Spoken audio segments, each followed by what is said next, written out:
Welcome back to another technical deep dive here in the debug zone. Today we're tackling a big question and breaking it down with insights from other users. Hopefully this clears up some misconceptions and helps you get the answer you need. So buckle up, stay a little curious, and let's jump right in.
And that's a wrap.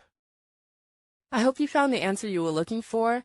If you did, take a second to hit that subscribe button. It really helps out. And let me know in the comments which solution worked best for you.